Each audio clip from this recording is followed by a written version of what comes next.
ഇന്ന് ഞാൻ വന്നിരിക്കുന്നത് മിനിറ്റുകൾക്കുള്ളിൽ തയ്യാറാക്കി എടുക്കാൻ പറ്റുന്ന ബ്രേക്ക്ഫാസ്റ്റ് റെസിപ്പി ആയിട്ടാണ് റാഗി ദോശ.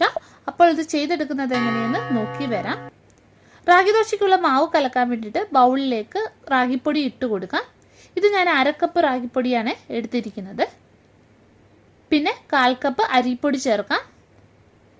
ഇനിയും വേണ്ടത് 1/4 കപ്പ് റവയാണ്, അതും കൂടി ചേർക്കാം. ഇനി ഇതൊന്ന് മിക്സ് ചെയ്യാം. ഇനി 1 കപ്പ് വെള്ളം ചേർത്തിട്ട് നമുക്ക് കലക്കിയെടുക്കാം. ഒട്ടും തന്നെ കട്ട കെട്ടാതെ കലക്കിയെടുക്കാം.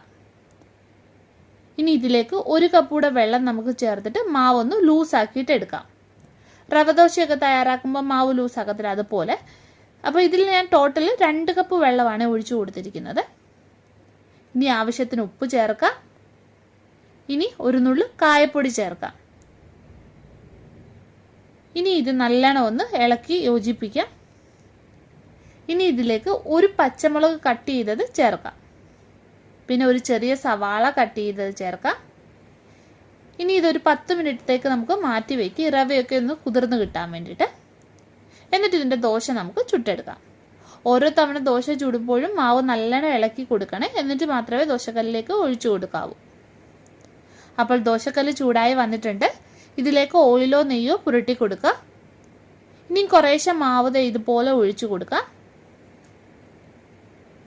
നല്ലോണം ഇളക്കിയതിന് ശേഷം വേണേ മാവ് ഒഴിക്കാൻ.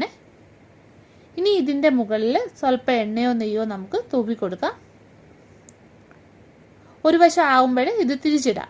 ഇത് നോൺ സ്റ്റിക്ക് പാൻ ആയതുകൊണ്ട് തന്നെ ഇതിൻ്റെ ഒരു വശം ആകുമ്പോഴേ സൈഡിൽ നിന്ന് ഇങ്ങനെ വിട്ടു വരുവേ. ഇനി ഇത് നമുക്ക് തിരിച്ചിടാം. അപ്പോൾ റാഗി ദോശ തയ്യാറാക്കി എടുത്തിട്ടുണ്ട്. ഇത് നല്ല ടേസ്റ്റി ആയിട്ടുള്ള ദോശയാണ്, അതുപോലെ തന്നെ ഹെൽത്തിയാണ്. ഇത് ഉറപ്പായിട്ട് നിങ്ങൾ ചെയ്ത് നോക്കുക. പിന്നെ വീഡിയോ ഇഷ്ടപ്പെടുകയാണെങ്കിൽ ഒന്ന് ലൈക്ക് ചെയ്യാനും ഷെയർ ചെയ്യാനും മറക്കല്ലേ. അപ്പോൾ നമുക്ക് വീണ്ടും മറ്റൊരു നല്ല റെസിപ്പിയുമായിട്ട് കാണാം.